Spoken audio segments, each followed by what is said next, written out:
আমরা জাস্ট ওদেরকে wipe out করতে চাই ম্যাপ থেকে। That's the plan. এইটা হলো ১ নম্বর আপত্তি যে তারা গুমের স্কোপটা রাখতে চায়। গণভোট এবং জুলাই সনদকে মুখোমুখি দাঁড় করায় দেওয়ার ব্যাপারটা আমি বুঝিনি। তাকে একটা কোট আনকোট নেটিভ জনগোষ্ঠীকে মানে দমন করতে হবে। দমনই ছিল মূল উদ্দেশ্য।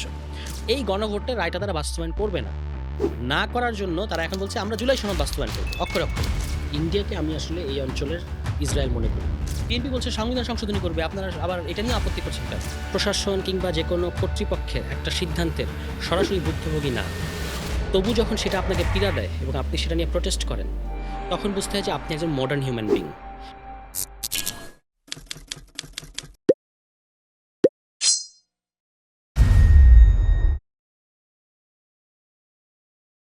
আসসালামু আলাইকুম ওয়া রাহমাতুল্লাহি ওয়া বারাকাতুহু।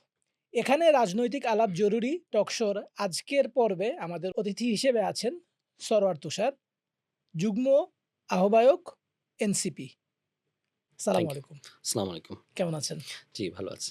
আপনি এখন কোন বিষয় নিয়ে খুব এজিটেটেড? আমি এখন খুব এজিটেটেড বিএনপি সরকার যে অনেকগুলো অধ্যাদেশ বাতিল করে দিচ্ছে। খুব গুরুত্বপূর্ণ অধ্যাদেশ। এটা নিয়ে অত্যন্ত এজিটেটেড দেশের। আর দেশের বাইরে হচ্ছে ইরান পরিস্থিতি। যে যুদ্ধটা ইরানের উপর চাপিয়ে দেয়া হচ্ছে এবং যুদ্ধ নিয়ে আমি নিজে ফিলিস্তিন নিয়ে একটা বই লিখেছি। ফলে আমার কিছু আন্তর্জাতিক আইন, কিছু যুদ্ধ এগুলো নিয়ে কিছু ঘাটাঘাটি করার সুযোগ হয়েছে। তো সেখান থেকে আমি জানি যে প্রত্যেকটা যুদ্ধেরই একটা যত ঠুনকই হোক একটা লজিক থাকে। যে আমি এই কারণে যুদ্ধটা করছি। বাট এই যে যুদ্ধটা হচ্ছে বা যুদ্ধটা চাপিয়ে দেয়া হলো একটা দেশের উপরে, এটা যেকোনো সাধারণ দেশ না। এটা পৃথিবীর অন্যতম প্রাচীন এক সভ্যতার একটা দেশ। তাকে একটা ৩, ৪০০, ৫০০ বছরের একটা কলোনিয়াল শক্তি, মানে যার কলোনিয়াল ভিত্তিটা ৪-৫০০ বছরের বেশি না। সর্বোচ্চ টানতে গেলে ৭-৮০০ বছর হবে। আর আপনি যার বিরুদ্ধে আজকে এই কাজটা করছেন তার সভ্যতাই আছে হাজার, হাজার বছরের। তো তাকে যেভাবে ধ্বংস করে দেয়া হচ্ছে বা ধ্বংস করার চেষ্টা করা হচ্ছে, এটার কোনো লজিক নাই। মানে তারা নিজেরাই বলছে আমরা কোনো লজিক দেব না। আমরা জাস্ট ওদেরকে ওয়াইপ আউট করতে চাই ম্যাপ থেকে। That's the plan. তো এইটাও আমাকে মানে অত্যন্ত পীড়া দিচ্ছে। যদিও এমন একটা বিষয় যেখানে আমার আসলে কিছুই করার নাই। এটা এত আ মানে বড় একটা বিষয়। যদি আমরা পৃথিবীর মধ্যে একটা খুব শক্তিশালী রাষ্ট্র হতাম, মানে ইনফ্লুয়েন্সিয়াল একটা রাষ্ট্র হতাম, তাহলে হয়তো আমাদের ভয়েসের একটা অনেক বড় গুরুত্ব থাকতো। বাট আমরা যে ধরনের একেবারে ৩য় বিশ্ব বলা হয় যেটাকে কোট আনকোট, সেটার একটা অত্যন্ত গরিব দেশের মানুষ এবং আমাদের ভয়েস তো খুব সীমিত এবং খুব ক্ষুদ্র। তো সেখান থেকে ওইটা আরো বেশি অসহায় লাগে আরকি। এবং যখন আমি টের পাই যে এই যুদ্ধটা ধেয়ে আসছে এদিকে, এটা আমাকে আরো বেশি প্যারা দেয় আরকি। মানে আপনার আমার যে ইসরায়েল সম্পর্কে যে রিডিং, ইসরায়েল, মার্কিন যুক্তরাষ্ট্র, ইন্ডিয়াকে আমি আসলে এই অঞ্চলের ইসরায়েল মনে করি। এবং এটা অনেক গবেষকও বলেছেন। তো সেই দিক থেকে আমি আসলে এটা টের পাই যে এটা কিভাবে যুদ্ধটা এই যে পূর্ব দিকে আমাদের দিকে ধেয়ে আসছে। তো এই ধরনের ক্ষেত্রে আমাদের আসলে একেবারেই আমরা নিরুপায় হয়ে থাকবো আরকি। আমাদের কোনো ইরান বলেন কিংবা প্যালেস্টাইন, গাজা, পশ্চিম তীর এ এই অঞ্চলের মানুষেরা খুব ফাইটার টাইপের। মানে আপনি রেজিলিয়েন্স টা মারাত্মক তাদের। এই যে গাজা একটা ছোট্ট একটা জায়গার মধ্যে এটাকে সিলগালা করে রেখেছে। তারা আন্ডারগ্রাউন্ডে বছরের পর বছর সারভাইভ করে যাচ্ছে। আমাদের পক্ষে সেটা সম্ভব না। আমাদের ওই মেন্টালিটিটাই নাই। হ্যাঁ? তো সেটা আমাকে আরো বেশি মানে শঙ্কিত করে তোলে আরকি। এগুলো নিয়ে এজিটেটেড বা বিমর্ষ যাই বলেন সেটা বলা যাবে। আমাকে একটা জিনিস বলেন যে আপনি অধ্যাদেশের কথা বললেন। আপনি তো কয়েকটা অধ্যাদেশ, গুম অধ্যাদেশ বা আ পুলিশ প্রশাসন অধ্যাদেশ এগুলোর সাথে জড়িত ছিলেন।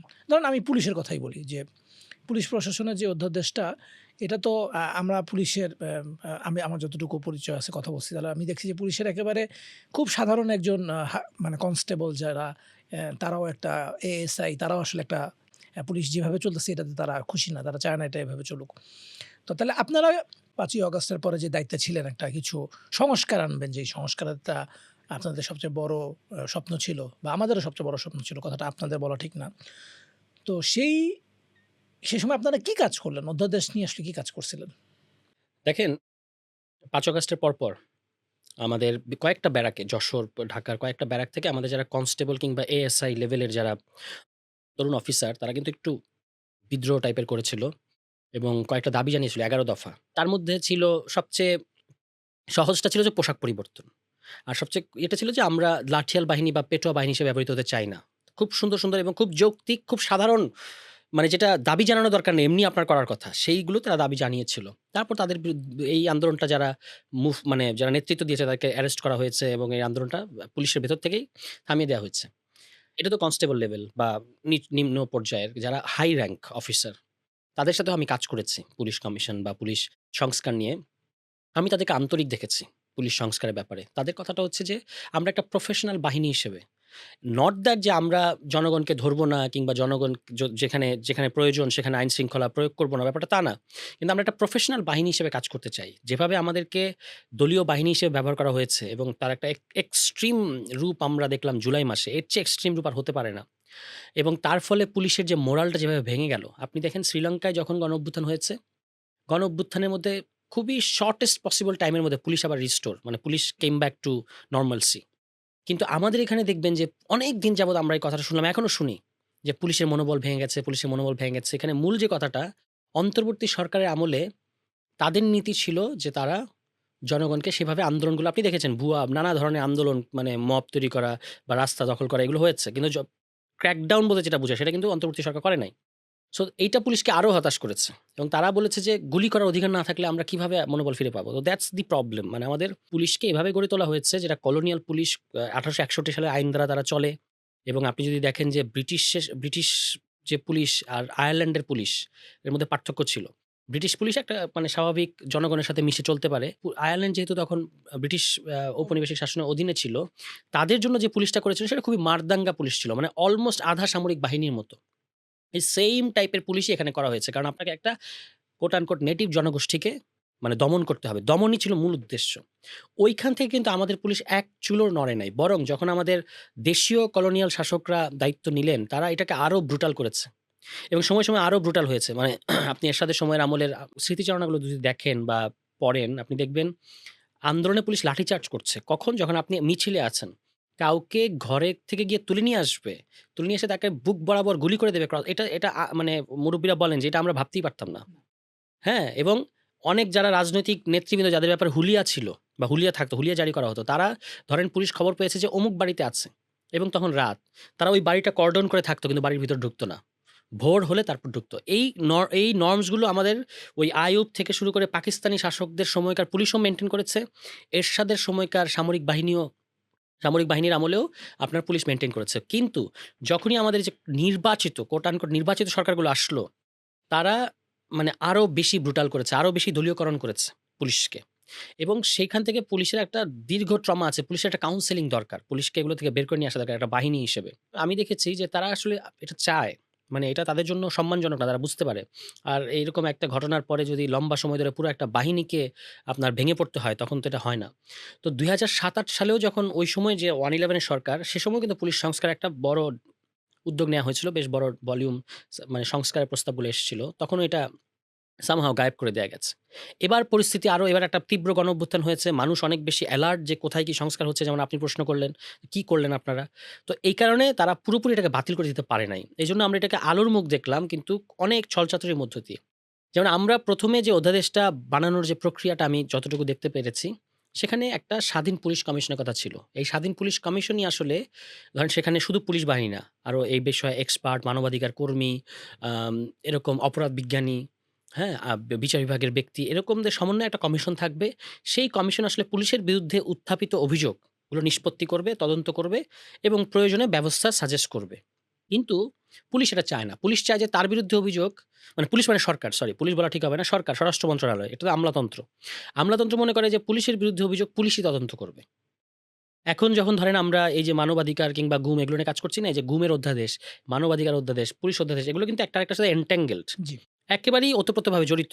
মানবাধিকার কমিশনকে এই সুযোগ মানে ক্ষমতা দেওয়া হয়েছিল যে পুলিশের বিরুদ্ধে অভিযোগ উঠলে আপনি তদন্ত করতে পারবেন। সরকারের অনুমতির প্রয়োজন নাই। আপনি তদন্ত করতে পারবেন এবং বিচার বিভাগের অনুমতি সাপেক্ষে অ্যারেস্ট করতে পারবেন যদি গুমের অভিযোগ পাওয়া যায়।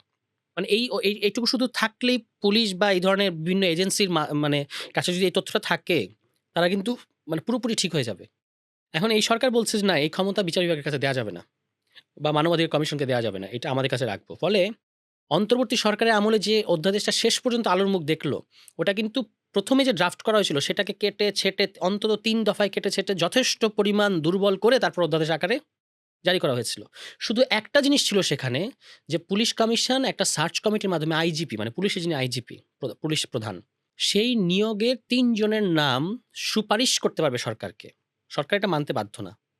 সুপারিশ করতে পারবে। এতটুকু ছিল আরকি। শেষ পর্যন্ত এতটুকু রাখা গেছে। তো এই সরকার হচ্ছে এটাও রাখতে দিবে না। মানে এখন ধরেন আমি তাদের চিন্তা প্রক্রিয়াটা বোঝার চেষ্টা করেছি যে সুপারিশ করছে, আপনি মানতে বাধ্য না, তাহলে প্রবলেম কি? এটা থাকলে বরং আপনাকে আরেকটু ডেমোক্রেটিক দেখাবে। কিন্তু তারা রাখতে চায় না কোথায় জানেন? যে ধরেন ৩ জন ব্যক্তির নাম দিল কমিশন। এখন সেই ৩ জন ব্যক্তিরই যোগ্যতার দিক থেকে মোটামুটি সবাই কোয়ালিফাইড। কিন্তু সরকার তো একজন দলীয় আইজিপি বসাতে চায়। তখন ওই ৩ জনকে অগ্রাহ্য করে সরকার নিজের একেবারে মানে চরম স্তাবক টাইপের কাউকে তো বসাতে পারবে না। ওই ৩ জন থেকে কাউকে না কাউকে নিতে হবে। এটা সরকারের জন্য একটা ডিলেমা। এই কারণেই সরকার আসলে এই জিনিসটা করতে চায় না এবং তারা পুলিশকে দলীয় বাহিনীর মতোই ব্যবহার করতে চায়।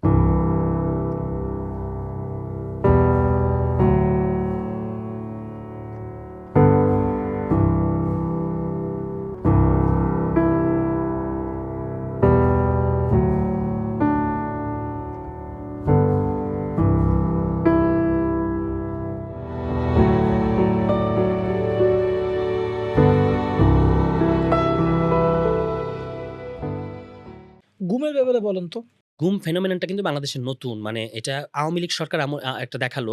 পৃথিবীর লাতিন আমেরিকার বিভিন্ন দেশে বিভিন্ন স্বৈরাচারী বা ফ্যাসিবাদী রেজিম প্রচুর পরিমাণে গুম করেছে। আমাদের দেশে একটা মানুষকে জলজন্ত একটা মানুষকে তুলে নিয়ে যাওয়া এবং তাকে আর না পাওয়া, এটা কিন্তু আওয়ামী লীগ আমলে মানে ঘটনা। অন্যান্য সরকারও তুলে নিয়ে গেছে, কিছুদিন পরে ইয়ে করেছে। কিন্তু একেবারে সিস্টেমেটিক গুম যেটা, এটা হচ্ছে আওয়ামী লীগ আমলের একটা বিএনপির একটা ওয়ার্ডের ১৯ জন নেতাকে একসাথে গুম করে নিয়ে গেছে। এরকম ঘটনা আছে। আমরা তো কিছু আলোচিত নাম জানি। এর বাইরে এরকম ঘটনা ঘটেছে প্রচুর, যে একটা ওয়ার্ডে ১৯ জন লোক মানে নেতাকে তুলে নিয়ে যাওয়ার মতো ঘটনা। আমি জাস্ট আপনাকে বলি যে আমি কিন্তু ২ বার গুম ছিলাম। একবার হচ্ছে হ্যাঁ, বিবি, সো ইউ নো এটা কত আরেকবার র‍্যাব। বিভৎস। এবং যেখানে এই যে আয়না ঘরের যে ব্যাপারটা, হ্যাঁ? বিভৎস কতটুকু ছোট, আমাকে তো আল্লাহ এরকম বিভীষিকার অভিজ্ঞতার মধ্যে নিয়ে যায় নাই। কিন্তু আমি যেটা শুনেছি বর্ণনাগুলো, মানে গায়ের লোম দাঁড়িয়ে যাওয়ার মতো, যে একটা ছোট্ট একটা মানে ঠিকমতো বসা যায় না, এরকম একটা ঘরে সূর্যের আলো দেখা যায় না, এরকম একটা ঘরে আপনাকে বছরের পর বছর রাখছে। এই যে হুমাম কাদের চৌধুরী, গুমের শিকার। ব্যারিস্টার আরমান জামায়াতে ইসলামীর যিনি এমপি, এই পার্লামেন্টে গুমের শিকার ব্যক্তিরা আছেন একাধিক। মানে তার পরিবারের গুমের শিকার হয়েছেন এমন ব্যক্তি আছেন, নিজে গুমের শিকার হয়েছেন এমন ব্যক্তিও। যেমন ধরেন মাননীয় স্বরাষ্ট্রমন্ত্রী গুমের শিকার। ইলিয়াস আলীর স্ত্রী এই সংসদের এমপি। তারপরে আপনার হুম্মাম কাদের চৌধুরী, তিনি নিজে গুমের শিকার। ব্যারিস্টার আরমান, তিনি নিজে গুমের শিকার। এরকম খুঁজলে আরও পাওয়া যাবে যাদের পরিবারে গুম হয়েছে। এই ধরনের ব্যক্তিরা এবার পার্লামেন্টে আছে। ফলে আমাদের তো খুবই উচ্চাকাঙ্ক্ষা যে এটা নিয়ে আমাদের আর কথা বলতে হবে কেন? তারা তো এটা করে ফেলবে জাস্ট যেটা করার। এবং অধ্যাদেশ রেডি, আপনি অধ্যাদেশটা করেন। বিএনপির আপত্তিটা হলো ২ টো আপত্তি। একটা আপত্তি হলো যে জাতীয় নিরাপত্তার কারণে যদি আটক করা হয় সেটাকে গুম বলা যাবে না। তাহলে আপনি এবার একটু ভাঙেন, একটু ডিকনস্ট্রাক্ট করেন। আমরা তো এই পোস্ট মডার্ন দেরিদার পরের জমানার লোক। আপনি এটাকে একটু ডিকনস্ট্রাক্ট করেন। কি দাঁড়াচ্ছে? আপনি জাতীয় নিরাপত্তার, যেটাকে তারা বলছে জাতীয় নিরাপত্তার স্বার্থে, আপনাকে পড়তে হবে জাতীয় নিরাপত্তার দোহাই দিয়ে। তারা শুধু আটক করবে সেটাই না, সে আটক মানে তুলে নিয়ে যাবে, সেই তুলে নিয়ে যাওয়াকে তারা আটক বলবে, সেই আটকের কাস্টডি তারা স্বীকার করবে না। That's it. আদারওয়াইজ বাংলাদেশে মাশাআল্লাহ আমাদের এই আইনি ব্যবস্থার মধ্যে পেনাল কোড, কার্যবিধি, ফৌজদারি কার্যবিধি, সংবিধান, এত নিবর্তনমূলক আইন আছে। যেকোনোটা যেকোনো সময় আপনি ব্যবহার করতে পারবেন যদি আপনি নরমাল যে আইনি প্রক্রিয়া এভয়েড করে কাউকে যদি আটক করতে চান। বা কাউকে যদি আমি জুলুম করতে চাই। জুলুম করতে চান আপনি, মানে অসংখ্য আইন আছে যেটাতে আপনি করতে পারবেন। ৫৪ ধারা আছে। এই যে গতকালকে এক জামায়াত ইসলামীর এক নারী কর্মীকে কোথায় ভোলার মনে হয়, ফেসবুক স্ট্যাটাসের কারণে ৫৪ ধারায় জাস্ট তুলে নিয়ে গেছে এবং পরে মামলা দেওয়া হয়েছে। এবং আরও কঠিন আইন আছে, স্পেশাল পাওয়ার অ্যাক্ট। এখন আমাদের দুর্ভাগ্যটা চিন্তা করেন, গুম অধ্যাদেশটা যেন সরকার বাতিল করে, এজন্য আমাদের অন্যান্য নিবর্তনমূলক আইন দেখাতে হচ্ছে যে তুমি এগুলো ব্যবহার করতে পারবা চাইলে। রাস্তা দেখাতে হচ্ছে। হ্যাঁ, this is wire we stand. যে আরও আপনার নিবর্তনমূলক আইন আছে, আপনি জাস্ট এগুলো ব্যবহার করেন, কিন্তু অন্তত গুমটা ছেড়ে দেন। কিন্তু এটা হলো ১ নম্বর আপত্তি, যে তারা গুমের স্কোপটা রাখতে চায়। তারা মনে করে হয়তো ধরেন এই সরকার বলছে, যেমন সালাউদ্দিন আহমদ প্রচুর বলতেন ইয়েতে ঐকমত্য কমিশনে, আমাদেরকে আপনারা বিশ্বাস করেন না কেন? তারা হয়তো বলতে চায় যে আমাদের তো এই গুম করার প্ল্যান নাই। কিন্তু ইনটেনশনটা হচ্ছে, বা আপনি যদি সাইকো অ্যানালাইসিস করেন, তারা মনে করে আমরা একটা সরকার হব, রাজনৈতিক সরকার, আমরা তো গুম করব না। কিন্তু এই ধরনের ক্ষমতা যদি আমাদের হাতে না রাখি, পরে ওই ধরনের মুহূর্তে আমরা কি করব? আপনি সাইকোলজিটা বোঝার চেষ্টা করেন। আমি কিন্তু বলছি না যে তারা পাইকারি দরে, আমি মনে করি যে বিএনপিটা পারবে না। আওয়ামী লীগের মতো এরকম পাইকারি দরে গুম করা, এটা তার পক্ষে সম্ভব না। কিন্তু সাইকোলজিটা হচ্ছে যে আমি এই ক্ষমতাটা ছেড়ে দেব। এটা হলো সাইকোলজি। এই কারণেই তারা এটা রাখতে চায়, মানে প্রিজার্ভ করতে চায়, whether they use it or not. তারা এটা তাদের কাছে রাখবে। এটাই তো অ্যালার্মিং। এখন আমি দেখলাম ওই যে বিএনপির লোকজনের সাথে আমাকে টকশো করতে হয়, তারা বলে আর ভাই দেশে কি গুম হইছে? তো কথা হচ্ছে যে গুম হওয়ার পরে আমাদেরকে বলতে হবে নাকি? আমাদেরকে আগে বলতে হবে দেশে যথেষ্ট পরিমাণ গুম হইছে। তো সেইখান থেকে তো আমাদের অভিজ্ঞতা হইছে। এটা হলো ১ নম্বর। ২ নম্বর কারণ হচ্ছে তারা আরেকটা কথা বলেছে ওখানে, যেহেতু বিষয়টি সংবেদনশীল, এটা হচ্ছে ভাষা। বিষয়টি সংবেদনশীল, এর সাথে আইনশৃঙ্খলা বাহিনী জড়িত। মানে এগুলো কিন্তু আমি বলছি বিএনপির কমেন্ট অন দি অর্ডিন্যান্স। আমি যেহেতু নিজে আমার দল যেহেতু সংসদীয় একটা দল, ফলে কাগজপত্র তো আমাদের কাছে আসে। ফলে আমার এগুলো দেখার সুযোগ হয়েছে। তাদের কমেন্ট হচ্ছে যে, "এই বিষয়টি সংবেদনশীল, এর সাথে আইনশৃঙ্খলা বাহিনী জড়িত থাকে। সুতরাং সরকারের পূর্বানুমতির প্রয়োজন হবে।" অর্থাৎ কমিশনকে যে ক্ষমতাটা দেয়া হয়েছিল, যে কমিশন যদি কোনো গুমের অভিযোগ পায়, স্বপ্রণোদিত হয়ে সুও মোটো বলে যেটাকে, স্বপ্রণোদিত হয়ে অভিযোগটা তদন্ত করতে পারবে এবং যদি দেখা যায় যে অভিযোগ সত্য, তাহলে আদালতের ডিরেকশনের সাপেক্ষে ব্যবস্থা নিতে পারবে, অ্যারেস্ট করতে পারবে। এই ক্ষমতা দেয়া ছিল। এটা খুবই দুর্দান্ত প্রোগ্রেসিভ এবং রেডিক্যাল ডেমোক্রেটিক একটা প্রস্তাব। যেটা থাকলে একটা রাষ্ট্রে মানে আইনশৃঙ্খলা বাহিনী কর্তৃক জনগণকে যে জুলুম করা, নিবর্তন করা, সেটা অনেকটা কমে আসে। অনেকটা কমে আসে মানে প্রায় শূন্যে নিয়ে আসা সম্ভব। when you know the consequence, আপনি তখন মানে অ্যালার্ট হয়ে যাবেন। এই যে সেনাবাহিনীর কয়েকজন অফিসারকে যখন আদালতে তোলা হলো, এটা কিন্তু সেনাবাহিনী বলল যে, "না, না, এটা সিভিল কোর্টে না, এটা আমাদের নিজস্ব মার্শাল কোর্টে।" কারণ এটা তারা একটা প্রেস্টিজ হিসেবে নেয়। যে আমরা বাহিনীর লোক, আমরা যাবো সিভিল কোর্টে, এটা হতে পারে না।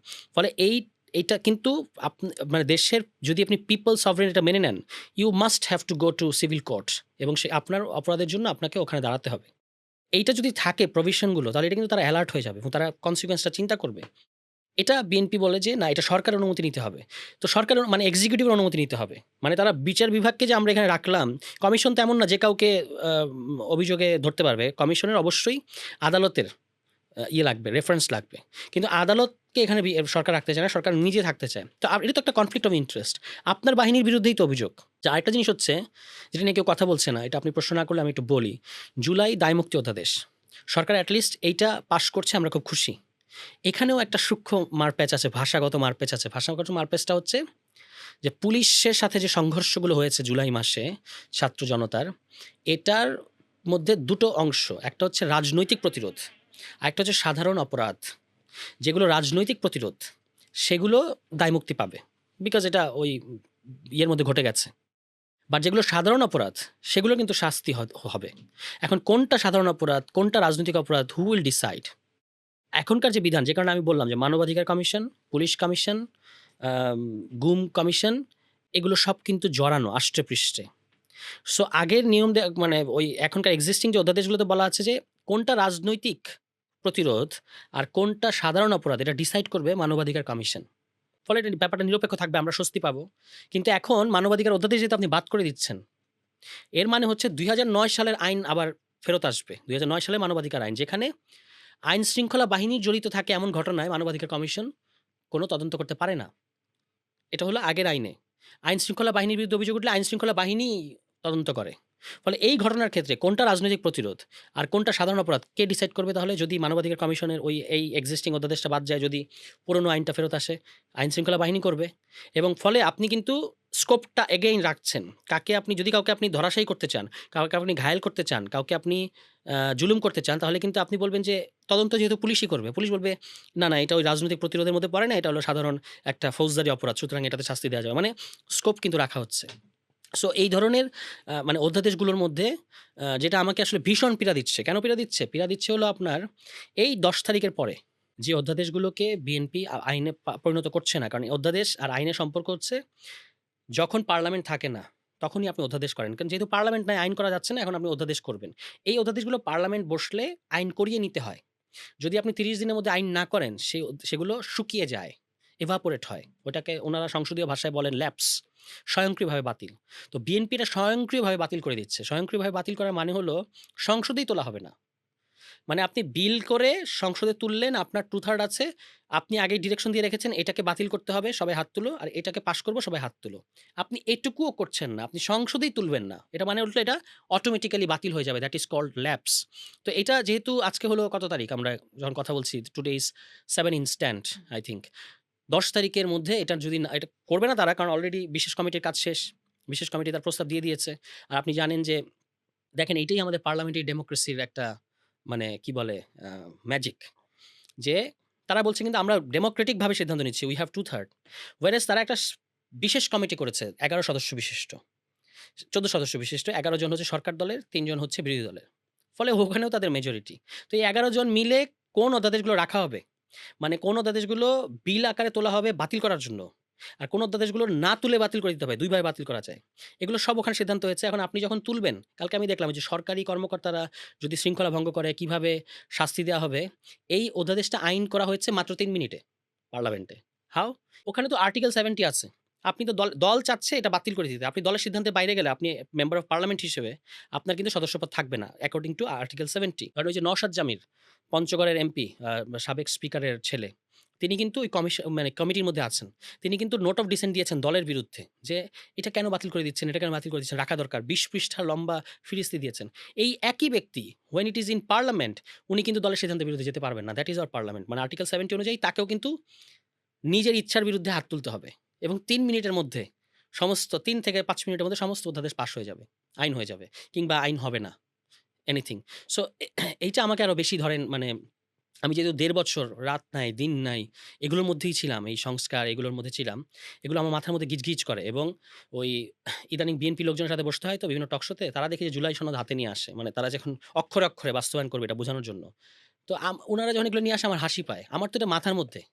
এবং আমি তো পুরো কমিশনে বসেছি, দলের হয়ে রিপ্রেজেন্ট করেছি এবং ওখানে আমি জানি যে কোন ধারা কিভাবে এবং একটা জিনিস আসার, বাতিল হওয়ার পুরো ইতিহাসটা আমার স্মৃতির মধ্যে খুব তাজা। এখন যখন এরা ২ দিন ধরে এসে গণভোট বাতিল করার উদ্দেশ্যে জুলাই সনদটাকে সামনে আনছে। রাজনীতিটা হলো এই। তারা গণভোটটার আপনি গণভোটে হ্যাঁ দিয়েছেন আই বিলিভ আমরা সবাই দিয়েছি। এই গণভোটের রায়টা তারা বাস্তবায়ন করবে না। না করার জন্য তারা এখন বলছে আমরা জুলাই সনদ বাস্তবায়ন করব অক্ষরে, অক্ষরে। এই কারণে তারা এখন জুলাই সনদ নিয়ে ঘোরে। আমার খুব হাসি পায়। আমি সেদিন একটা টেলিভিশনের প্রতিষ্ঠাবার্ষিকীতে আমাকে দাওয়াত দিয়েছে, আমি গেলাম। প্রায় ৮-১০ জন বিএনপির বিভিন্ন পর্যায়ের নেতা এবং বিএনপিপন্থী লোকেদের সাথে দেখা হয়েছে। সবার হাতে জুলাই সনদ। আমার কাছে ব্যাপারটা খুব মজা লেগেছে আরকি। কিন্তু তারা এটা কেন? কারণ আমরা অক্ষরে, অক্ষরে বাস্তবায়ন করব। কারণ they want to মানে আড়াল করতে চায় আপনার ওই আ গণভোটটা, হ্যাঁ? তো এর মধ্যে আমরা আছি এবং এটা আমাকে আরো বেশি মানে প্যারা দিচ্ছে। এখন ব্যাপারটা হচ্ছে যে এই যে গণভোট এবং জুলাই সনদকে মুখোমুখি দাঁড় করায় দেওয়ার ব্যাপারটা আমি বুঝিনি। আচ্ছা, হ্যাঁ, এটা খুব ইন্টারেস্টিং। এটা সাধারণ মানুষ মানে সাধারণ মানুষ বলতে আমি কাউকে ছোট করছি না। মানে যারা ধরেন এটার ভিতরে এত ডিটেইলস ঢোকে নাই। তাদের পক্ষে বোঝা কঠিন যে হ্যাঁ, জুলাই সনদ আমাকে টক শোতে প্রতিদিন প্রশ্ন করে। প্রতিদিন আমাকে এটা ভাঙতে হয় যে না এই ঘটতেছে। প্রতিদিন হোস্টরা প্রশ্ন করে, "জুলাই সনদ করবে, আপনাদের সমস্যা কোথায়? মানতেছেন না কেন?" কিংবা বিএনপি বলছে সংবিধান সংশোধনী করবে, আপনারা আবার এটা নিয়ে আপত্তি করছেন কেন? আপত্তির কারণটা হলো জুলাই সনদ তো জুলাই সনদ। মানে সেখানে আপনার বিভিন্ন প্রস্তাব দেয়া আছে আপনি কি, কি সংস্কার করবেন। ওখানে পদে, পদে, পদে, পদে বিএনপি নোট অফ ডিসেন্ট দিয়ে রেখেছে। যেগুলো মেজর ফান্ডামেন্টাল রিফর্ম সবগুলো তারা ধরেন আপনার রাষ্ট্রীয় প্রতিষ্ঠান, সাংবিধানিক প্রতিষ্ঠানগুলো এক্সিকিউটিভের নিয়ন্ত্রণ মুক্ত হবে। যেটা হওয়া দরকার। সেখানে তাদের নোট অফ ডিসেন্ট না আমরা সরকার চালাবো কিভাবে? এই ইয়ে দিয়ে তারা এটাকে নোট অফ ডিসেন্ট মানে যে প্রতিষ্ঠানগুলো এমনিতেই আপনার না, সেই প্রতিষ্ঠানগুলোকে আপনি আপনার কাছে রাখতে চাচ্ছেন এবং সেটা আবার নোট অফ ডিসেন্ট দিয়ে রেখেছেন। এবং সেখানে সিদ্ধান্ত হয়েছে মানে বিএনপি এটা গায়ের জোরে সারা পৃথিবীতে নোট অফ ডিসেন্ট মানে কি? আমরা ১০ জন মিলে একটা সিদ্ধান্ত নিচ্ছি, ৩ জনের নোট অফ ডিসেন্ট আছে। সংখ্যাগরিষ্ঠের সিদ্ধান্তে ওইটা তাদের নোট অফ ডিসেন্ট অ্যাকনলেজড হবে বাট সিদ্ধান্ত হয়ে যাবে। এখানে আমি একটা ভিন্ন ধরনের নোট অফ ডিসেন্ট দেখতে পাচ্ছি যেখানে নোট অফ ডিসেন্ট প্রধান আর সিদ্ধান্ত গুরুত্ব পাচ্ছে না। তো ওখানে বলা হয়েছিল যে যারা জিতে আসবে ক্ষমতায় তারা তাদের নোট অফ ডিসেন্ট অনুযায়ী সিদ্ধান্ত নেবে। ফলে বিএনপি খুশি, খুশি খুবই মানে জুলাই সনদ নিয়ে কারণ তারা তো জানে যে তারা জুলাই সনদকে নোট অফ ডিসেন্ট এর মধ্যে দিয়ে আসলে গায়েব করে দিয়েছে। কিছু নাই ওখানে আর। ফলে অন্তর্বর্তী সরকার, একটা সরকার ১.৫ বছর ক্ষমতায় থাকলো। ৩ মাসের মধ্যে ইলেকশন যেহেতু দিয়ে যান নাই আপনি, আপনাকে তো জনগণকে কিছু জিনিস দিতে হবে। তো তারা কিছু জিনিস বের করার জন্য ৩-৪ টা পয়েন্টকে ফান্ডামেন্টাল রিফর্ম হিসেবে চিহ্নিত করে এগুলোকে গণভোটের প্রশ্নের মধ্যে নিয়ে এসছে। আপনি জানেন ৪ টা প্রশ্ন ছিল। এখন গণভোট মানে হলো গণরায় যেটা মডার্ন স্টেটে সার্বভৌম রায় জনগণের। এটা যদি জনগণ হ্যাঁ বলে দেয়, আপনার দলীয় নোট অফ ডিসেন্ট আছে কিনা, জুলাই সনদে আপনি নোট অফ ডিসেন্ট দিয়েছেন কিনা, এটা আর গুরুত্বপূর্ণ হবে না। এখন বিএনপি দেখেছে কি যে তারা অনেকগুলো জিনিস নোট অফ ডিসেন্ট আটকে দিতে পেরেছে। শেষ পর্যন্ত এই পুরো পদ্ধতিগত যেহেতু মানে আমরা খুব গভীরভাবে ওখানে আলোচনা করেছি যে এবার পদ্ধতিগত প্রশ্নটা খুব গুরুত্বপূর্ণ। মানে হাউ উইল ইউ ইমপ্লিমেন্ট এই জুলাই সনদ অ্যান্ড অল দ্য রিফর্মস কারণ আমাদের ৯০ ৩ জনের রূপরেখায় আমরা দেখেছি যে এরা নিজেরা কিছু জিনিস বানায় পরে নিজেরাই ভায়োলেট করে। সো আমাদেরকে এবার প্রসেসটা খুব গুরুত্বপূর্ণ ছিল। এ কারণেই দেখেন সংস্কার পরিষদ, গণভোট, আদেশ এই সমস্ত কথাবার্তা চলে এসছে। এখন বিএনপি শেষ পর্যন্ত ২-৩ টা জিনিসকে আটকাতে পারে নাই নোট অফ ডিসেন্ট দিয়ে। কেন? কারণ গণভোটের প্রশ্ন চলে এসছে। এটি হলো তাদের মূল মাথা ব্যথা। এজন্য এখন আর তারা গণভোট নিয়ে বলে না। তারা দেখবেন বলে গণভোটের আদেশ হচ্ছে অবৈধ। কোথা থেকে দিলেন আপনারা এটা? আমাদেরকে কুইনাইন খাওয়াইছেন। এগুলো বলে তারা। কিন্তু আমরা জুলাই সনদ করব অক্ষরে, অক্ষরে। এইজন্যই তারা এখন ঢাল বানাচ্ছে। আমি একটা প্রোগ্রামে বলেছিলাম যে গণভোট বাস্তবায়ন না করার স্বার্থে, না করার জন্য তারা জুলাই সনদকে এখন ঢাল বানাচ্ছে। এই হলো তাদের রাজনীতি আরকি।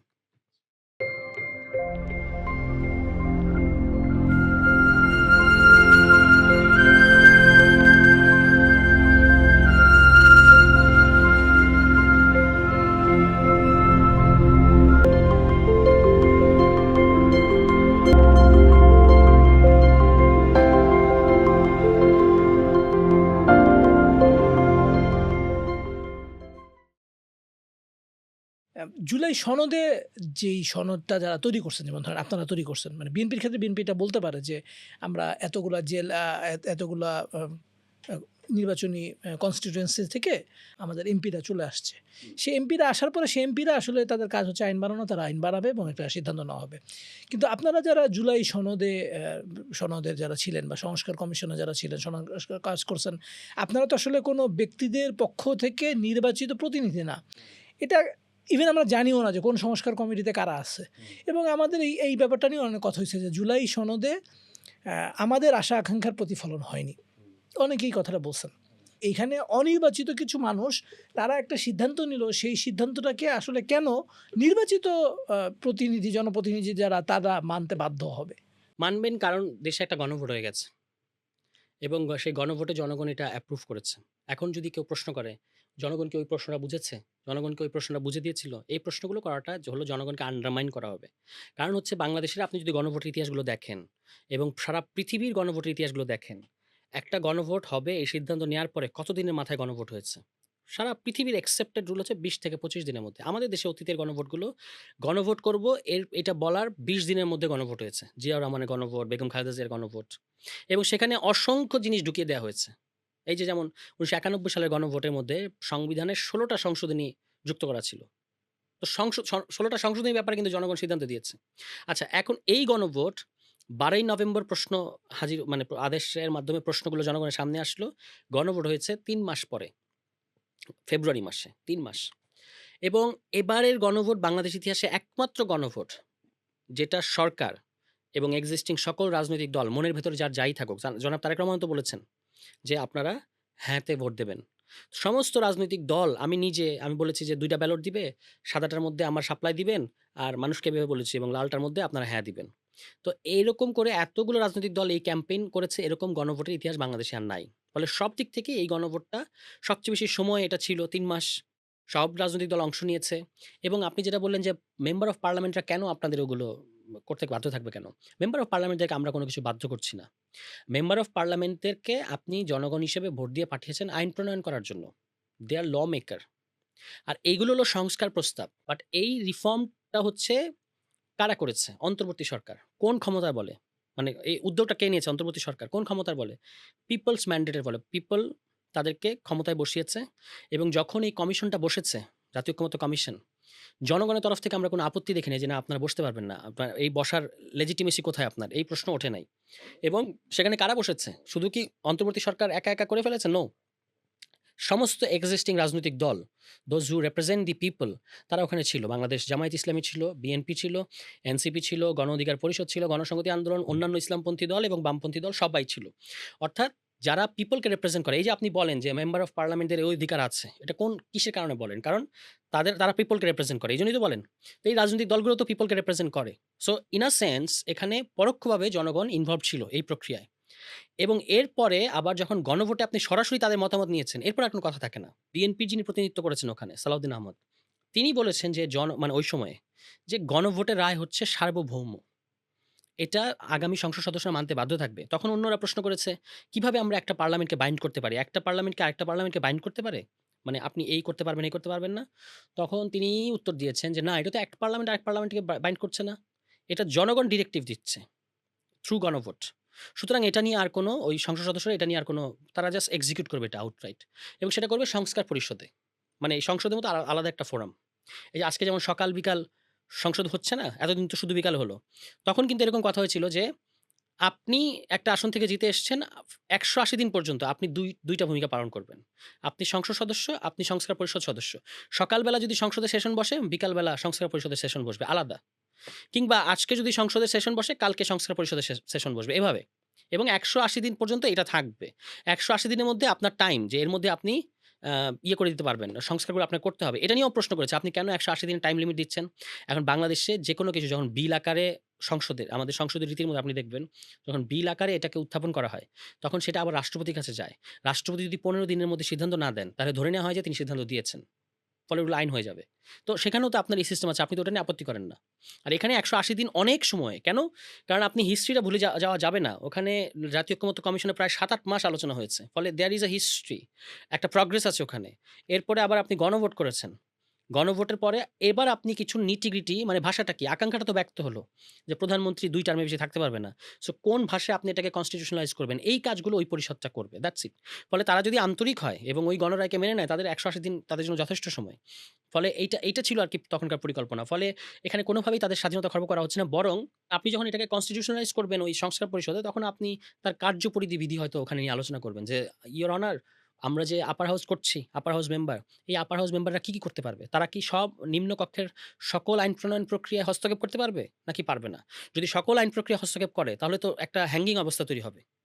তো সেই নিটিগ্রিটি বিষয়গুলো আপনি ওখানে আলোচনা করবেন। কিন্তু ডিরেক্টিভটা আপনার কাছে আছে যে একটা আপার হাউস হবে সেখানে আপার হাউস মেম্বাররা থাকবে। প্রধানমন্ত্রী ২ টার্ম থাকতে পারবে না। এখন এটাকে আপনি আরো নিটিগ্রিটি পর্যায়ে যাবেন যে একজন যদি ৬ মাস পরে পদত্যাগ করে আবার আসে ইত্যাদি অনেকগুলো বিষয় আছে। ফলে এটা একেবারেই অ্যাকসেপ্টেড সারা পৃথিবীতে বহুল চর্চিত একটা বিষয়। শ্রীলঙ্কায় এগুলো ঘটেছে, কেনিয়ায় ঘটেছে, অনেক দেশে নাইজেরিয়া অনেকগুলো দেশে এই যে dual role of the parliament. হ্যাঁ, কারণ কি? ডুয়াল রোল কেন? কারণ হচ্ছে যদি সংসদ থাকে, আবার আলাদা কোনো বডি থাকে, তখন একটা পাওয়ারের ইমব্যালেন্স তৈরি হওয়ার চান্স থাকে। এই কারণে একই ব্যক্তি ২ জায়গায়। রেগুলার আইন দিয়ে সরকার পরিচালনা হতে থাকবে, সংসদ চলতে থাকবে। আর আপনি নতুন আইনি ব্যবস্থা, আপনি কিন্তু আইন বানাচ্ছেন না ওখানে। আপনি আইনি ব্যবস্থা তৈরি করছেন যার ভিত্তিতে পরবর্তীতে পার্লামেন্ট অ্যাক্ট করবে। এখন যখন পার্লামেন্টে রেফারেন্স দেওয়া হয়, সংবিধানের বিভিন্ন ধারা থেকে দেওয়া হয়। তখন আপনি যখন ধারাগুলো চেঞ্জ করছেন, ওই নতুন ধারাগুলোই হবে তাদের পয়েন্ট অফ রেফারেন্স। সেটা ওখানে ঠিক করা হচ্ছে। তো এইটা করাটা আমাদের জন্য মানে ডেমোক্রেটিক মানে ট্রানজিশন এর স্বার্থে খুব গুরুত্বপূর্ণ ছিল। এখন আইরনিটা কি এখানে আমি বলি, কমিশনে আমি এটা দেখেছি। সকল বামপন্থী দল এবং বিএনপিপন্থী দল তারা এই ডেমোক্রেটিক এগুলোর প্রত্যেকটা লিবারেল ডেমোক্রেটিক নর্মস এর সাথে যায়। আপনি যদি দেখেন কি প্রস্তাব করা হয়েছে, একটাও কেউ বলতে পারবে না দিস ইস রিগ্রেসিভ। প্রত্যেকটা হচ্ছে ডেমোক্রেটিক রিফর্ম। এখন এগুলোর পক্ষ কারা নিল?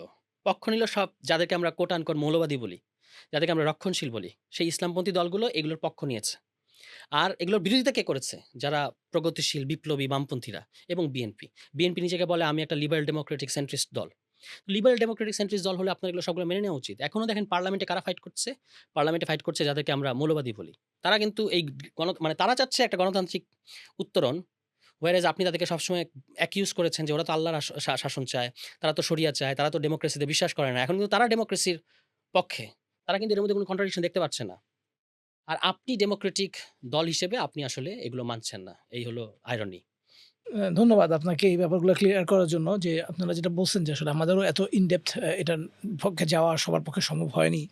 পার্সোনাল রাজনীতিক আপনার রাজনীতিক একটা ইয়ে নেই। যেমন আমরা নির্বাচনের সময় দেখছি আপনি তখনও বেশ এজিটেটেড ছিলেন বিশেষ করে জামাত ইসলামীর যিনি ইয়ে ছিলেন যাকে দাঁড়া করানো হয়েছিল এবং পরে তিনি বসার কথা ছিল তিনি বসে যান নাই। এই যে এই ঘটনাটা নিয়ে আপনি আসলে এটা নিয়ে এটা নিয়ে আপনার একটা ক্ষোভ ছিল এবং আমরা আপনার ফেসবুকেও সেটার বহিঃপ্রকাশ দেখেছি। তো আপনি আসলে পলিটিক্সকে রাজনীতিকে এটার সাথে কিভাবে মেশাবেন? যে উনারা কি পলিটিক্যালি একটা গেম খেলছেন আপনার সাথে? নাকি এটা একটা ঘটনা ঘটে গেছে যেটা কন্ট্রোল ছিল না? আপনার কাছে কি মনে হয়? আই ডোন্ট থিংক সো যে তাদের এটা একটা গেম খেলছে। কারণ হচ্ছে আমার তো এ বিষয়ে যেমন জামায়াতে ইসলামী সম্মানিত আমির, তিনি নির্বাচনী সফর করেছেন বিভিন্ন জায়গায়। নরসিংদীর মধ্যে তার কোনো সফর ছিল না। কিন্তু তিনি যেহেতু জেনেছেন যে এখানে একটা সমস্যা চলছে। মানে জোটের প্রার্থীকে স্থানীয় পর্যায় থেকে মেনে নিতে একটা স্থানীয় জামাতের পক্ষ থেকে মেনে নেওয়ার ক্ষেত্রে একটা মানে অনীহা উনি শুনেছেন। তখন তিনি গাজীপুরে একটা সফর ছিল তার, নির্বাচনী সফর। মানে আমার আসনের সীমানা যেখানে শেষ সেখানে গাজীপুর শুরু। আ তো তিনি আমাকে বার্তা পাঠিয়েছেন তার সংশ্লিষ্টদের দ্বারা, মানে তার ঘনিষ্ঠ ব্যক্তিদের দ্বারা যে, "তুষারকে আসতে বলো। আমি তার কাছে প্রতীক তুলে দেব।" দেখেন এটা একমাত্র এক্সেপশন তৈরি করেছেন উনি সারা দেশে। তিনি যেখানেই গেছেন ওই জেলার এমপিদের হাতে, মানে ওই জেলার প্রার্থীদের হাতে তিনি মার্কা তুলে দিয়েছেন। I was the only exception যে আরেক জেলার প্রার্থী, তাকে তিনি নিজে ডেকে এই কাজটা করেছেন। অর্থাৎ তার আকাঙ্ক্ষাটা ছিল এই যে পার্লামেন্টে এখন অনেকেই বলছে আমার নিজেকে বড় করে বলার আমি একেবারেই আমি খুব গ্রাউন্ডেড থাকতে পছন্দ করি। অনেকেই বলছেন যে আজকে যে এই যে সালাউদ্দিন আহমদ এবং আইনমন্ত্রী পদে, বাক্যে, শব্দে ভুল বলছেন, কনফিডেন্টলি বলছেন। Because they have power and they have time. ৪৩ minute কথা বলতে দেয় স্বরাষ্ট্রমন্ত্রীকে। এবং উনি সংসদ নেতার পক্ষেও কথা বলেন। সেটা আবার উনি গর্বের সাথে বলেন কিন্তু। ইয়েস আমি উনার পক্ষে বলছি। উনাকে পাশে বসিয়ে রেখে। তো অনেকে আফসোস করেন আমাকে ব্যক্তিগতভাবে এবং কি সোশ্যাল মিডিয়াও লেখে যে আজকে যদি আমি থাকতাম কিংবা শিশির মনির যারা এই জিনিসগুলো জানে এবং সবচেয়ে বড় ব্যাপার হচ্ছে আমরা এই হিস্ট্রিটা জানি কিন্তু। কিভাবে উনি কি বলেছেন, কখন কি বলেছেন, পুরোটা কিভাবে এসছে। তারা থাকলে কাউন্টারটা দেয়াটা আরো সহজ হতো এবং সেক্ষেত্রে বিরোধী দল উপকৃত হতো। তো এটাই আমার ধারণা সম্মানিত আমির জামায়াতে ইসলামীর তারও এটাই পরিকল্পনা ছিল। যে কারণে তিনি এটার গুরুত্বটা বুঝতে পেরেছেন এবং আমাকে ডেকে নিয়ে গেছেন। এমনকি দেখেন মূল সমস্যাটা কোথা থেকে হয়েছে? মূল সমস্যা রয়েছে যে যেদিন মনোনয়ন প্রত্যাহার করার কথা, সেদিন আমি জোটের প্রার্থী হওয়া সত্ত্বেও ওখানকার স্থানীয় প্রার্থী জামায়াতে ইসলামী যিনি আগেই প্রার্থী ছিলেন, তিনি মনোনয়নটা প্রত্যাহার করেন নাই। তিনি একটা নাটক মঞ্চস্থ করেছেন। তো এটা তো একটা ড্যামেজ হয়ে গেছে। কারণ যখন মনোনয়নটা আপনি প্রত্যাহার করলেন না শেষ দিনে, পরের দিনই রিটার্নিং অফিসার প্রতীক দিতে বাধ্য। অ্যাকর্ডিং টু ল। ফলে উনাকেও প্রতীক দিয়েছেন। যদি উনি মনোনয়ন প্রত্যাহার করতেন, প্রতীকটা কিন্তু ব্যালটে থাকতো না। এটাই আমার জন্য কাল হয়েছে এবং তো এইটা বুঝে জামায়াত ইসলামীর জেনারেল সেক্রেটারি জনাব গোলাম পারওয়ার, উনি কিন্তু আমার জন্য নির্বাচন কমিশনকে একটা চিঠি দিয়েছেন যে, "এখানে আমাদের একটা জটিলতার কারণে আমাদের প্রার্থী প্রতীক তুলতে পারে নাই। কিন্তু আমাদের জোটের প্রার্থী হচ্ছেন সারোয়ার তুষার, তার মার্কা হচ্ছে আ শাপলাকলি। আপনারা দয়া করে ব্যালটে শাপলাকলি রাখবেন। ওই দাঁড়িপাল্লাটা রাখবেন না।" মানে নিজেদের দলের মার্কাকে উনি ওখানে না রাখতে তারা চিঠি পাঠিয়েছে ইসিকে। কিন্তু পরে যেটা দেখা গেল যে ইসির আইনেও এটা কভার করে না। হ্যাঁ? ইসির আইনও কভার না করার কারণে ওটা থেকেই গেল ব্যালটে। এবং থেকে যাওয়ার পরে উনি মাঠে নামেন নাই। কিন্তু যতভাবে স্যাবোটাজ করা যায়, মানে গোপনে এমনকি তিনি এজেন্টও দিয়েছেন। হ্যাঁ? সবকিছুই তিনি করেছেন মানে নানাভাবে। এবং যেখানে ধরেন আমি যে ওয়ার্ডে গেছি, যাই হোক সেটা অন্য আলোচনা। আমি যে ওয়ার্ডে গেছি আবার কিভাবে ওই যেখানে আমি মানুষকে বুঝিয়ে আনছি যে কেন জোটের আপনারা এতদিন দাঁড়িপাল্লা দেখছেন, এখন শাপলাকলি কেন, এটার ব্যাকগ্রাউন্ড এর সবকিছু আমি তাদেরকে বুঝিয়ে আসার পরেই দেখা গেছে আবার ওখানে উনি তছনছ করে দিয়ে আসছেন উনার লোকদেরকে দিয়ে। তো সেটা আরেকটা ব্যাপার। ফলে আমি মনে করি যেটা আপনার প্রশ্ন যে এটা কি জামায়াতের পরিকল্পনা ছিল? আমি মনে করি অ্যাবসোলিউটলি নট। আমি তাদেরকে আন্তরিক দেখেছি। আমাদের তো কারো মনের খবর নেয়ার এটা সম্ভবও না, এটা দরকারও নাই। আমি তাদের অ্যাকশন গুলো দেখব। দলের আমির আরেক জেলার এমপিকে সংসদ সদস্য প্রার্থীকে ডেকে নিচ্ছেন, চিঠি পাঠাচ্ছেন সেক্রেটারি সাহেব এবং আমি যখন এই সমস্যাগুলো তাদের ঊর্ধ্বতন নেতাদেরকে জানাচ্ছিলাম, তাদেরকেও আমি দেখেছি তারা কিভাবে এটা ডিল করার চেষ্টা করেছে। ফলে আমি তাদের নিয়তের ব্যাপারে আমার কোনো প্রশ্ন নেই আমার মধ্যে। কিন্তু ওই যে যিনি এই কাজটা করেছেন, তিনি আসলে দলীয় শৃঙ্খলা ভঙ্গ করেছেন এখানে পরিষ্কারভাবে এবং তিনি জামায়াত ইসলামীর মতো একটা দল যার কাছে পলিটিক্স এবং নীতি, নৈতিকতা, এথিক্স একেবারেই মানে entangled সেই দলের একজন প্রার্থী হয়ে তিনি কিন্তু এটা প্রায় বিএনপি টাইপের আচরণ করেছেন।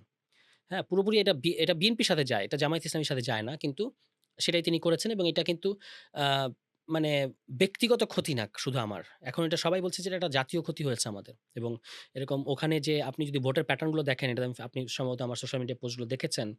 দাঁড়িপাল্লা এবং শাপলাকলির ভোট যোগ করলে ধানের শীষের চেয়ে বেশি হয়। একাধিক কেন্দ্রে। ফলে আমাদের যখন ভোট ভাগ হয়ে গেছে তখন স্বাভাবিকভাবে আমাদের ভোটার এসে বলছে, "আপনাকে ভোট দেই নাই। দিতে পারি নাই। কারণ আপনারা তো জিতবেন না।" মানে আমাদের ভোটাররাও ভোট দেয় নাই। মঈন খান সাহেবের জেতার কোনো মানে বিএনপি লোকেরা বলেছে উনাকে ভোট দেব না। উনি হেরে যাবে। সেই ব্যক্তি জিতে গেছে এই ঘটনার কারণে আরকি। উনার জেতার কোনো কারণ ছিল না। তো আমাদের এখন ৬ টা আসন, আমাদের ৭ টা আসন হওয়ার কথা ছিল আরকি। কিন্তু আনফরচুনেট আরকি। যাই হোক। সারা পৃথিবীতেই দেখা যায় যে আমাদের আ আমরা বিল ক্লিনটনকেও দেখেছিলাম যে ইমপিচমেন্টের সম্মুখীন হয়েছিলেন মনিকা লিওন্সকির একটা কেসে। তো সেরকম আপনার ব্যাপারেও সোশ্যাল মিডিয়াতে একজন ভদ্রমহিলা আপত্তি তুলছিলেন এবং এটা নিয়ে বেশ মুখরোচক অনেক কথা ছড়াইছিল। তো এই যে প্রাইভেট লাইফ এবং পাবলিক লাইফ যেইখানে প্রাইভেট লাইফের ইন্টারেকশন গুলো আপনার পাবলিক পলিটিক্সকে এফেক্ট করে। এই জিনিসটাকে আপনি আসলে কিভাবে দেখেন এবং আপনি এটাকে কিভাবে হ্যান্ডেল করেন? এটা খুবই ক্ষতি মানে পলিটিশিয়ানদের প্রাইভেট লাইফ এর ব্যাপারে পলিটিশিয়ান না, যেকোনো পাবলিক ফিগারের প প্রা পা মানে প্রাইভেট লাইফ এর ব্যাপারে মানুষের একটা বিরাট আগ্রহ থাকে। মিডিয়ার আগ্রহ থাকে তার চেয়ে বেশি। বিশেষত যেগুলো আপনার একটু ওই মেইনস্ট্রিম মিডিয়ার বাইরে তারা আরো বেশি এগুলো আপনি যেটা বলেছেন মুখরোচক, তারা এগুলো পছন্দ করে। যখন এই ঘটনাটা ঘটলো তখন এটা আমার জন্য যথেষ্ট এম্বারাসিং ছিল এবং আমাদের দলের জন্য অবশ্যই। কিন্তু পুরো ঘটনাটাই হচ্ছে যে একটা খুবই ইল মোটিভ থেকে উনি এই কাজটা করেছেন। এবং আমার এটা বলতে দ্বিধা নাই যে এটা নিয়ে সবচেয়ে বেশি সমালোচনা হলো বা অনেক আলোচনা হলো। আপনি যদি আমি তো যখন কথা বলেছি তার সাথে সেটা তো বলেইছি। পরে তো আমি নিজে এটা ভুলে গেছি। তো যখন এটা আবার পাবলিক চর্চার বিষয় আসছে তখন আমার ইচ্ছা করছিল না, কিন্তু আমি কি কারণে আমাকে অ্যাকিউজ করা হচ্ছে সেটা বোঝার জন্য আমি আবার ওই অডিও রেকর্ডটা শুনতে গেছি। মানে নিজের ওই অডিও রেকর্ডটা। It was very painful for me. মানে ওই কথাটা আবার শোনা। সেখানে আমি দেখলাম যে যেই বিষয়ে অভিযোগ করা হচ্ছে সেরকম কোনো কথাই নাই ওখানে। ট্রাস্ট মি, আপনি এখনো গেলে YouTube এ এটা খুব মানে আমার ধারণা অনেকগুলো ভাইরাল লিঙ্ক পাবেন। আপনি পুরো আপনার যদি অনেক বেশি ইন্টারেস্ট থাকে আপনি ওই ৪৭ না, না, আমার না, আই নাই। আন্ডারস্ট্যান্ড। আমি জাস্ট বলার জন্য বলছি আরকি। মানে যারা শুনবেন তাদের জন্য। মানে বিফোর অ্যাকিউজিং মি মানে উইথআউট নোইং দি ফ্যাক্ট, তাদের উচিত হবে ওই ৪৭ মিনিট, তাদের যদি অতিরিক্ত আগ্রহ থাকে তাদের ওই ৪৭ মিনিটটা তাদেরকে শুনতে হবে।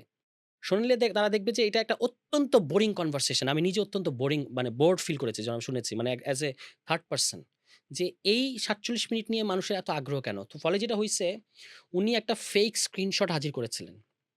তো সেটা পরে ফরেনসিক-টরেনসিক অনেক কিছু করার কথা লোকে আমাকে বলছে। আমি নিজে এত বিমর্ষ ছিলাম এবং এত বেশি মানে যখন এই ধরনের একটা সেনসিটিভ বিষয় আপনার বিরুদ্ধে অভিযোগ করা হয়েছে এটাই যথেষ্ট কিন্তু বাংলাদেশের মতো দেশে। ফলে এটা আমাকে যথেষ্ট এম্বারাস করেছে এবং আমি খুব মানে ব্যক্তিগতভাবে খুব বিব্রত হয়েছি। পাবলিক লাইফ থেকে কিছুদিনের জন্য আমি অব্যাহতি নিয়েছিলাম। আ কিন্তু এইটা যে আবার আমি বলব যে না এরকম না এরকম এই জিনিসই আমার আর ঢুকতে ইচ্ছা করে নাই। এটা এত অরুচিকর মনে হয়েছে আমার কাছে। সো এইটার সুযোগ তারা নিয়েছে। যে আমি কিন্তু এটা আমি খুব পরিষ্কারভাবে আপনার এই পডকাস্টের মাধ্যমে যারা শুনবেন তাদেরকে বলতে চাই যে আমি নিজের ব্যাপারে এক্সট্রিমলি ক্রিটিক্যাল। আপনি যদি আমার একটা সমালোচনা করেন যেটা আমি প্রাপ্য, আমি এটা কখনোই অস্বীকার করব না। আপনি যদি আমার সাথে মেশেন তাহলে আপনি এটা টের পাবেন। যেটা আমার ভুল, সেটা আমি 100% সবসময় স্বীকার করি। কিন্তু যেটা আমি ডিজার্ভ করি না, আমি তো জানি যে কোনটা আমি ডিজার্ভ করি, কতটুকু সমালোচনা আমি ডিজার্ভ করি আর কতটুকু ফ্রেমিং। যে এটা আমি ডিজার্ভ করি না সুতরাং মানে আমাকে অপমান করা এত সহজ না। হ্যাঁ, এটা আমাকে কিছুদিন ভুগিয়েছে অবশ্যই। এটা অস্বীকার করা যাবে না। এখনো মাঝে, মাঝে ভোগানোর চেষ্টা করা হয়। কিন্তু আমি যখন কন্টিনিউয়াসলি মানুষ যখন দেখতে পাচ্ছে গত ২ বছর যাবৎ আমি কন্টিনিউয়াসলি একই দিকে ফোকাস। আপনি আমার যেকোনো টক শো, যেকোনো আলোচনা, টক শোর বাইরে যেকোনো কিছু শুনবেন, আমি খুবই ফোকাসড রিফর্ম। বাংলাদেশে একটা ডেমোক্রেটিক এবং সেটার ইন্টারেস্ট হলো পাবলিক ইন্টারেস্টটার সাপেক্ষে কথা বলা। এটা আমি কোনদিন ১ সেকেন্ডের জন্য স্যাক্রিফাইস করি নাই।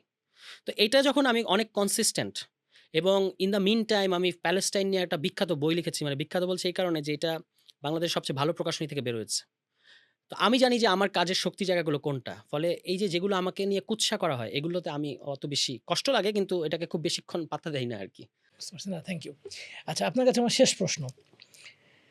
আপনার পলিটিক্স করার ইনসেনটিভ কি? মোটিভেশন কি? এই যে এতক্ষণ যেগুলো আলোচনা করলাম আমার মধ্যে আমার ধারণা সেখান থেকে বিষয়গুলো পরিষ্কার হওয়ার কথা যে ইনসেনটিভ হচ্ছে যে I can't help মানে এটা ওই যে মানিক বন্দ্যোপাধ্যায়ের বোধহয় একটা এরকম একটা প্রবন্ধ আছে ছোট। উনাকে জিজ্ঞেস করা হয়েছিল, "কেন লেখেন?" তো উনি বলছেন যে, "এটা ছাড়া এটা না লিখে পারি না এইজন্য।" তো আমার ক্ষেত্রেও কাছাকাছি এরকম। আর আমার বিশেষত আমার বাবার হাত ধরে আমার ছোটবেলায় রাজনীতির ব্যাপারে তুমুল আগ্রহ যাকে বলে। মানে ইচড়ে পাকামি মতো। আমার যতটুকু বয়স তার চেয়ে বেশি আগ্রহ তখন থেকেই। কারণ আমি ক্লাস 3-4 এ পড়ি।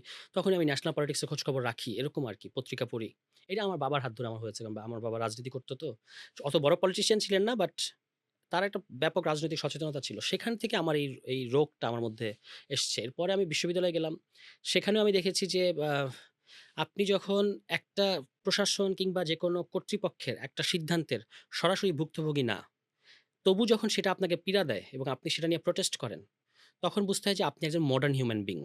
কারণ মডার্ন হিউম্যান বিং এর বৈশিষ্ট্যই হচ্ছে যে শুধুমাত্র নিজের আত্মীয় জ্ঞাতি-গোষ্ঠী না যাদেরকে আপনি চেনেন না, যারা আপনার সাথে কোনো রক্তের সম্পর্কে, জ্ঞাতির সম্পর্কে সম্পর্কিত না, এই ধরনের মানুষদের জন্য একটা অবস্থান নেয়া। এটা হচ্ছে মডার্ন হিউম্যান বিং এর বৈশিষ্ট্য।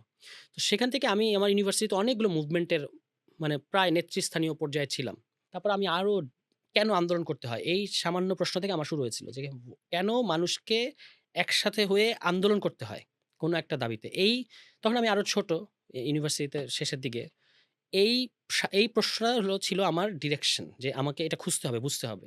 তখন আমি বাংলাদেশের ইতিহাসে, অর্থনীতিতে, রাজনীতিতে সারা বিশ্বের যতটুকু পারা যায় ইন্টেলেকচুয়াল যে লেখালেখি বা এগুলো আমি পড়া-টরা শুরু করলাম, ঘাটাঘাটি শুরু করলাম। ওই প্রশ্নটা থেকে আরকি। ওই প্রশ্ন এখনো আমার মধ্যে আছে।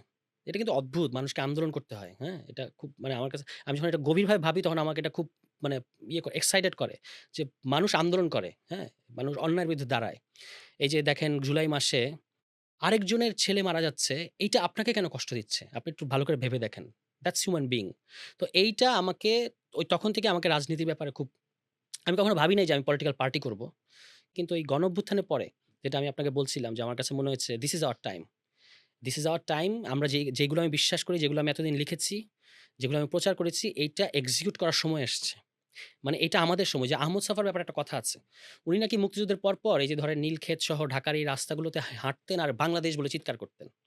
মানে আমাদের দেশ আমরা পাইছি এরকম একটা উনার মধ্যে একটা ফিলিং ছিল। তো আমার কাছে মনে হয়েছে জুলাইয়ের পরে এটা আমাদের সময়, এই সময়কে শেইপ করতে হবে আমাদেরকে। কতটুকু সফল, কতটুকু ব্যর্থ সেটা ইতিহাস ঠিক করবে। আমাদেরকে ভাবতে হবে যে এই জনগোষ্ঠী হিসেবে যদি আমরা টিকে থাকি, যদি আমরা নিজেদেরকে র‍্যাপ আপ করে বঙ্গোপসাগরে ছুঁড়ে ফেলে দেই সেটা আলাদা। যতক্ষণ আমরা আছি, এই জনগোষ্ঠীকে তো ভাবতে হবে যে আমরা কিভাবে নিজেদের পরিচালনা করব। এটা সারাক্ষণ আমাকে মানে তাড়িত করে, হান্ট করে যে আমাদের এই পলিটিক্যাল কমিউনিটি বাংলাদেশ তারা কিভাবে নিজেদেরকে ফাংশন করবে। তো এইটাই হলো আমার পলিটিক্সের আসার বা পলিটিক্স করার, অ্যাক্টিভ থাকার, এমনকি চিন্তাভাবনা করার প্রধান প্রণোদনা বলতে পারেন আরকি। সুপ্রিয় দর্শক, শ্রোতা যারা আমাদের আজকের এই পর্বটা শুনলেন, আমরা বেশ কিছু চমৎকার ইনসাইট পেয়েছি, কিছু অভিজ্ঞতা শুনেছি সরোয়ার তুষার ভাইয়ের কাছ থেকে। তো আপনার জন্য শুভকামনা আপনাদেরকেও থ্যাংক ইউ। এবং আমাদের জন্য এখানে আসার জন্য ধন্যবাদ। এবং আপনারা প্রিয় দর্শকদের কাছে আমাদের কমিটমেন্ট থাকবে আমরা এরকমও আরও কিছু আ অতিথি নিয়ে বাংলাদেশের রাজনীতি আরও গভীরভাবে বিশ্লেষণ করার আ কিছু দৃশ্যপট আপনাদের সামনে আনবো ইনশাআল্লাহ। ততদিন পর্যন্ত আমাদের সাথে থাকবেন। আসসালামু আলাইকুম ওয়া রাহমাতুল্লাহি ওয়া বারাকাতুহু।